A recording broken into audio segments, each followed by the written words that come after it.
And have you got any reaction, say, on that being a woman because of the gender quotas? Has anybody said anything to you? Actually, no one has said anything on the steps about the gender quotas. What they've said was, "Oh, sure, it's great now.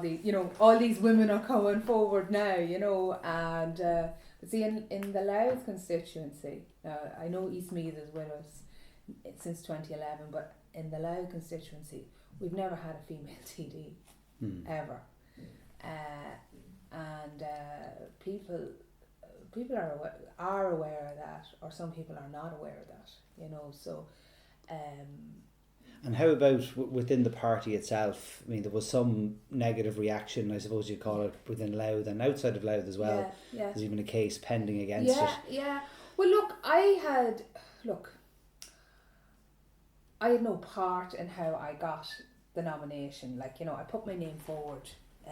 Like everybody else, I assumed there would have been other women who would have put their name forward, and obviously all parties are influenced by the gender quota legislation.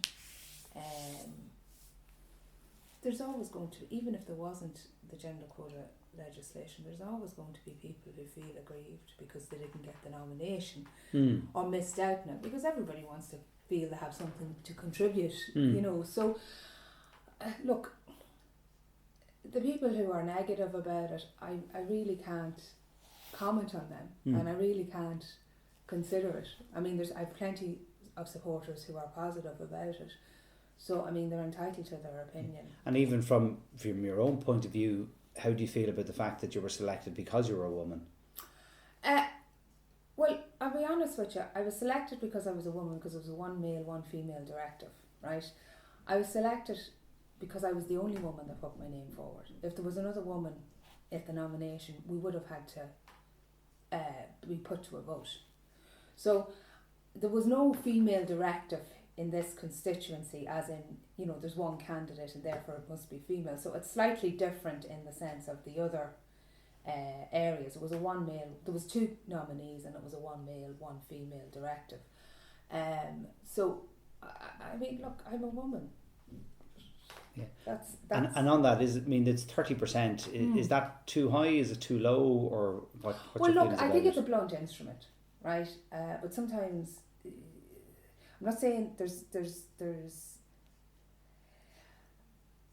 there's good arguments for both sides as to why it should not be put forward. But the point is, a change is needed. I think it's only good when you have both a different perspective.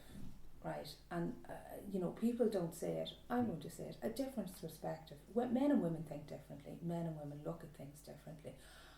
I think we balance each other out, and I think it can only contribute. And would it not have happened organically without a quota system? I don't think it's not. It's not going to happen to the level. It's not going to happen. It's going to take 25, 35 years for that to happen, and I don't believe, given the current society and how women are in society, as in, I can only take it myself. I'm self-employed, I'm a solicitor. There's other women who are professionals. We have families. We have a lot to contribute. Okay.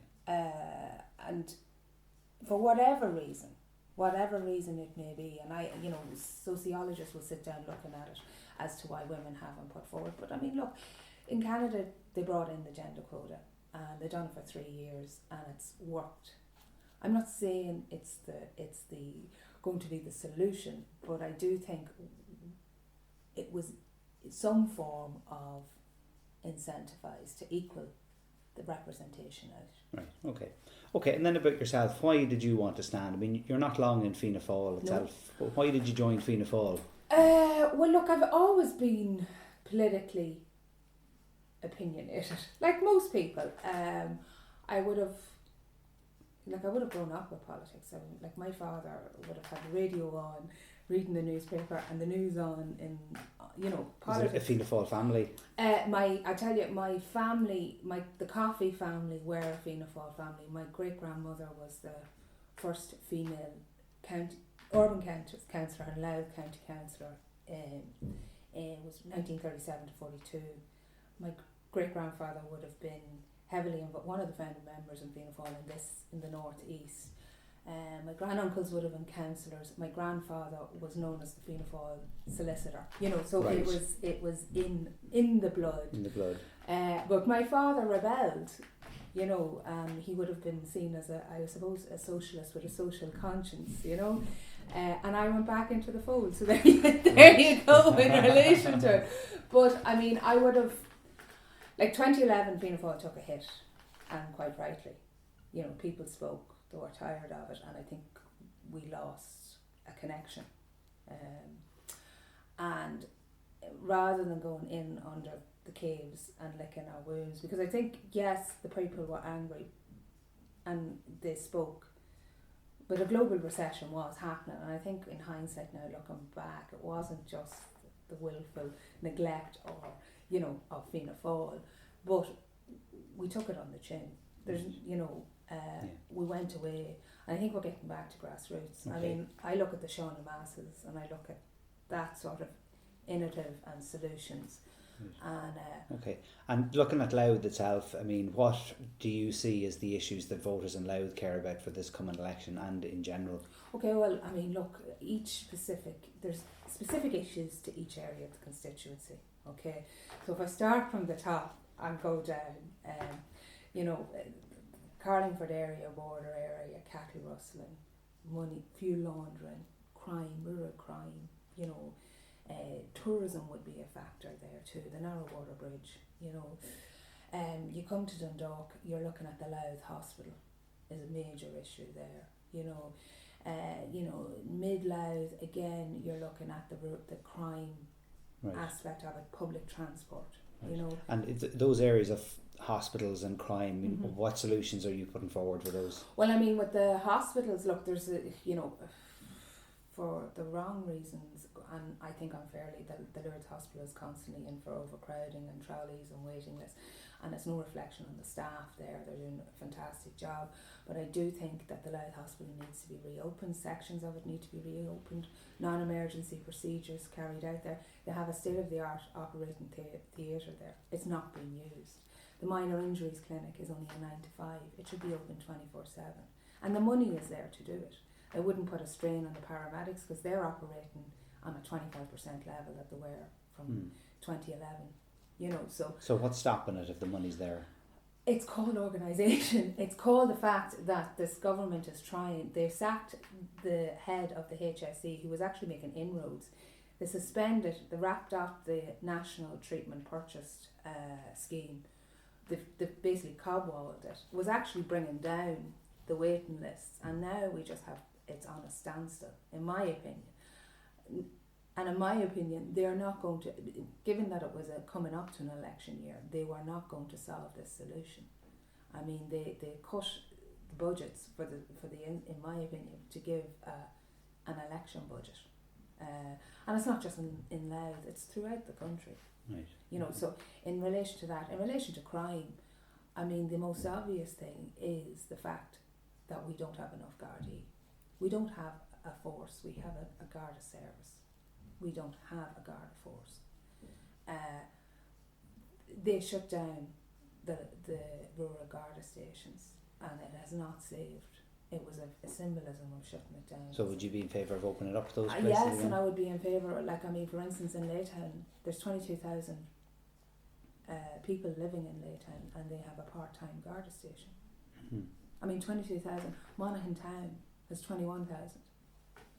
Yes. You know, and that's the comparison. And is the money there to fund such things? Well, the money is going to be there to fund things. I mean, they've only saved a 550,000 in relation to it, so it is not going to be, it is not going to cost the state a huge amount to extend that.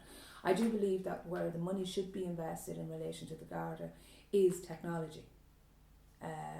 We're way behind on use of technology in respect of combating crime. And there's a great system called the Text Alert, which is in the rural areas, which is actually set up by a voluntary group in recognition with, in partnership with the guards. I think that should be given a more formalised basis, and I think it should be rolled out nationally. I think would be very good. And again, where's the money going to come from all these things, from hospitalisation to crime? Who's going to, and how is it going to be funded? Well, I mean, look, the reality of it is that there is an increase and the government has admitted there's an increase of foreign direct investment, there's an increase of employment, there's an increase of taxation in relation to it. I mean, these are all the increases, and this was the blueprint, quite frankly, that they took from Fianna Fáil and implemented it to get it back on the government, or the country back on its feet. I'm not saying this can all be done in the one, you get into government, but you have a 5-year plan. Right, so the money's there is what you're saying. The money is there, right. And it is there, and it should be put on frontline services. Okay, and on yourself again, what's your track record in public life? I mean, why should people vote for you? Well, I started off I suppose from a public life, I was in a residents association management company in my own area, where I had bought in the height of the boom in 06, and the old cliche of builder left an estate unfinished, and the services and roads were not completed, and basically it was becoming a black spot for antisocial behaviour. So myself and a very small number of residents basically got together, and using the skills that I have as a solicitor, we managed to get the management company transferred over, basically lobby the councils, lobby the banks who were involved, and basically we were lucky enough that the unfinished scheme, we were actually one of the first estates to be completed under that scheme. Right. So that is the level of my public life, so to speak. From a professional point of view, I've always been in the position where I deal with family law matters, employment matters, and yes, it is my job, but I am very privileged to be in a position where I actually help people, and yes, I make a living from it, but I help people ultimately. Okay. And projecting into the next 5 years then, assuming the next government lasts 5 years, how do you see it panning out, both from your position in Louth and then Fianna Fáil nationally? Well, I mean, that very much depends on the voters. I can't predict it. I mean, it depends. The voters will decide that. All we can do is put forward our policies. All I can do is discuss what I'm standing for. As previously, I can't, if you look at the opinion polls and you're saying that, Fianna Fáil are going to increase their seats, where and how, it's a matter for the public to decide, the voting public to decide that. I couldn't possibly say to you, well, I see this, You would make any predictions on seats in Louth or nationally? No.